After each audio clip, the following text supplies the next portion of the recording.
Natalie, how did StackCare come about, and what is the value your technology brings to the aging population? Right. So StackCare was founded in 2013, and actually it was started as a company which was making responsive light bulbs. So, we were looking at occupancy and spatial awareness, but a lot of us had aging parents, aging grandparents, and we're really, facing the challenges of taking care of family members from a distance and worrying about what was, how they were doing and all that. So we understood that all that embedded motion data was actually, had a huge value. Our data scientists said that we can use that in a product like StackCare, where we can actually monitor our loved ones from a distance, when we're not with them, and use the technology of these motion sensors that were collecting all that data, and the artificial intelligence and the data science that was converting that data into actionable insights. Can you explain how StackCare works? Right. So StackCare is a passive monitoring system, very important. The senior never has to do anything. All we do is we install these little motion sensors. They're very small, as you can see, they're the size of the thumb, very discreet. They blend in easily into the environment of the senior in their homes. And these sensors get installed in the key areas of activity: bedroom, bathroom, kitchen, favorite room. We also install contact sensors for the exit doors, and we have help buttons as well. All the data is then collected and gathered and transferred through the gateway to our cloud, where we do our magic, our artificial intelligence, our data science magic, and we convert all this motion data, which is really just ones and zeros, into insights of what's happening. So the system works the following way. We install the sensors in those rooms. After a few days, we have a baseline, and we understand what a person's typical habits and routines are. And anything that's out of the ordinary is where we send out notifications to their loved one, to their family members and their caregivers app, saying there's something wrong, you should go check in on your mom, on your dad, on your client, on your resident, etc. What type of data is captured? I'm just curious. Is that something you go into? I know you said just ones and twos, because I know some people may be sensitive about data. So I'm just curious, the data that is captured. Exactly. Yeah, so it's really just motion. It's just whether somebody is moving or not. And we collect that motion data every 3 to 4 seconds. So it's very, very precise. But it works the same way as a supermarket door works. When you go through the door, it opens up basically because it detects motion.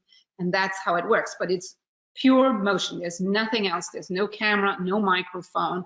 There's no personal data. And the motion is, the code that a person gets attributed is highly encrypted, and we are HIPAA compliant. So all this data is extremely, safe and secure.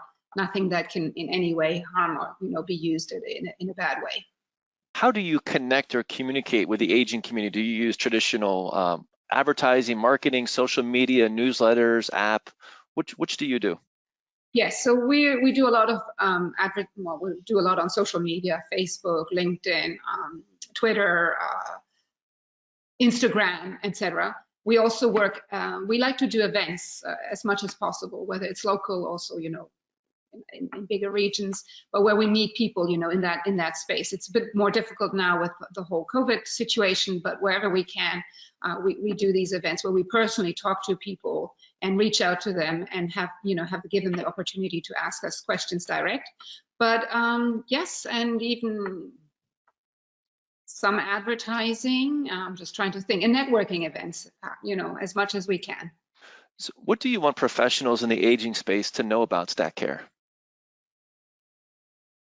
Well, just basically that it's a wonderful tool, that it's a great platform for them to take care of their clients. Our platform allows them, our professional platform, our web portal allows them to monitor multiple clients, whether it's from the home base or from the mobile app, and they can at all times see what's happening with these clients, particularly during those hours where there's no caregiver at the home, or for instance, if they live in a community, because we work a lot with communities as well, there are the times like during the night or times of the day where the resident is on their own, and we almost say it almost allows you to see through walls, where again, it's not a camera, but it does give you that possibility to know whether the person is doing well. I think it is quite it goes without saying that the sooner you can detect any kind of issues, the better. And our system enables caregivers, family members to detect any issues, not just potential falls, which is one of the big things that we detect, but also health issues in many ways, since we install the system in the key areas of activity, such as the bathroom, the bedroom, and so on. We monitor, we look at key things such as sleep patterns, bathroom patterns, nutrition. We install it in the kitchen. We can see if somebody is missing consecutive meals. We have the exit door contact sensors to see if somebody's actually leaving the house. 1 in 3 people actually get lost apparently every year when they leave the home, and people don't know where they're going. So all these things are quite important. Our system really allows to keep the residents safe and healthier for longer by allowing them to do this early intervention before an issue becomes a real emergency, and before, when the treatment is still possible, before maybe to avoid hospitalizations and things like that. Yeah. So how do you determine which professionals will have the most impact on your business? Yes, so mostly it is really people that work with seniors regularly, people that are, like the home care agencies and senior living communities, people that take care of seniors, and have that contact with them, because they can really help the senior understand the product. They can give that professional advice that this is a great product for them, and that it will keep them safe and independent for longer. So this is how we work with the companies. And considering that we have this wonderful platform that allows them to really monitor all these clients, it also provides an interesting added revenue resource for them, where they can actually, even if they want, bill the monitoring and the response services, or even just other things. When you install a system like StackCare in a community, especially these days, with everything that's been going on for the last couple of years, that you have a system where families can feel reassured that the care is complemented with a monitoring system, so that you're at all times aware if there's a problem, and that you can at all time, respond to the problem and help the person when they're in need. That's quite reassuring for families as well. Yeah. As a follow-up with the families, how should someone have a conversation with a family member, friend, et cetera, to determine if StackCare is right for them? Very important question. It is certainly so that at first maybe an older person might say, no, I don't know, I don't want to have this surveillance thing in there.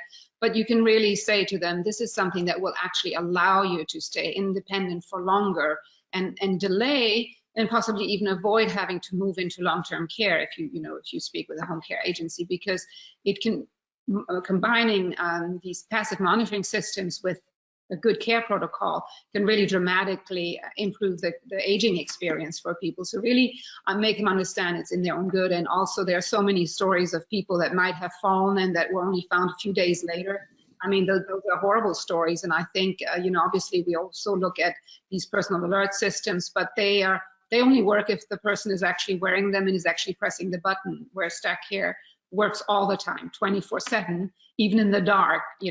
Falls happen mostly at night, for instance. So it's a great system that will keep them safe and independent for longer, and it will give reassurance and peace of mind to their families. Yeah. How has your marketplace evolved? Well, certainly if it's all coming towards us more and more. As we know, more and more baby boomers are turning 65 every day. The market is aging.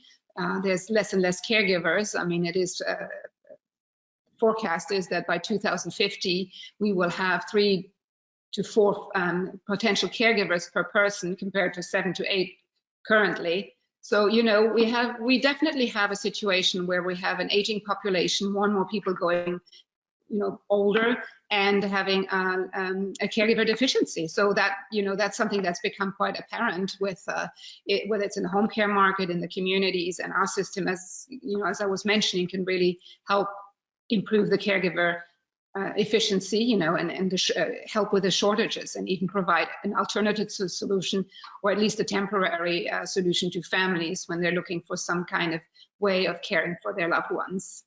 Now, as far as the professionals in the aging space, how do you connect and communicate with them? Is it, like you mentioned, networking groups, professional organizations, trade shows, social media? So how do you go after, like you mentioned, the professionals in the aging space? So we're members in a few associations, the Home Care Agencies of America Association with ALCA, I have to remember, but that's the Aging Life Care Specialist Association and so on. So we're members of those associations, and that allows us to go to the trade shows, but to also communicate with them via the newsletters and things like that. We also do networking events, again, wherever we can, locally or nationally, and social media. And also, yes, a lot of activity on LinkedIn and on Facebook and Instagram and those platforms. I want to backtrack you a question you brought up about professional organizations, and maybe you can just speak to the professional organizations a bit more. Are the professional organizations, are they used for getting customers, or is it a means for networking? Yes. So mostly it is for networking, because it does allow us to also, showcase ourselves onto their platform, on their website. We can put in a company profile, we can do a blast, we can do newsletters, things like that. And then they obviously also have yearly convention, yearly conferences that we like to go to, where we can also present ourselves as a vendor in that moment, and also become, potentially become be speakers for these events. And it's truly a networking event, opportunity for networking, because oftentimes, they have monthly meetings where we get to meet a lot of people, either on a Zoom call or in person. It depends a little bit on what the current situation is. So it's a great way to really to reach the right people in that moment, because everybody's together, and obviously and generally really the response is really good, because people can hear then how we're working with their colleagues, and exchange ideas and just see what we do, and the product still being very innovative and not that well known. We generate a lot of interest when we are able to present ourselves on these with these professional groups. Once you have a client at StackCare, how do you manage that relationship going forward? Right. So they really, obviously we want to give them the white glove service. So we provide them with an installer network. We help them with the installation of these systems, so if you find several clients and you have them all on your platform, so we take care of all that. Obviously we either do the installations ourselves, or we provide an installation. It depends a little bit geographically on where the customer is based. We also have a very strong management and staff training, where we go in and we present the product and we show them how to use. StackCare is very easy to use. It's very easy to understand, but nevertheless, we feel like it's important that we actually go in there personally and explain the system, either to the community or the home care agency, depending on who's working with the product. We also have our weekly check-in calls, especially in the first months, to see if everything is fine, and dedicated technical support, as well as obviously a priority customer support. Especially for our bigger customers, our corporate customers, we have a dedicated email address where they can just, call us and contact us directly and get all the questions answered very quickly. Do you have clients across the globe? Right. The globe is maybe a bit much, but we have we have clients across the pond. We have, Okay. in the UK, we have StackCare Switzerland, and we're expanding into Europe. We are all over the United States. We are in Canada. We have translated our app now currently into French, German, Spanish, and it's also obviously in English. So we're definitely in that growth process. But currently, the primary markets are US, Canada, and the UK and Switzerland. Where do you see StackCare in 5 years? Yes, so I see StackCare as a real leader in the passive monitoring environment. And as we know, is the telehealth the world of telehealth is growing more and more. It was very much represented at the CES this year. Lots of companies in that environment, and we see ourselves together, combining our efforts with these kind of companies, the telehealth, the sort of passive monitoring together with telehealth, together with vitals monitoring, and all that combined with a human care. This is where we see the future of systems like, StackCare, because they enable the person to have that comprehensive care in the in the safety of their own home. You know, great for all these seniors that want to age in place.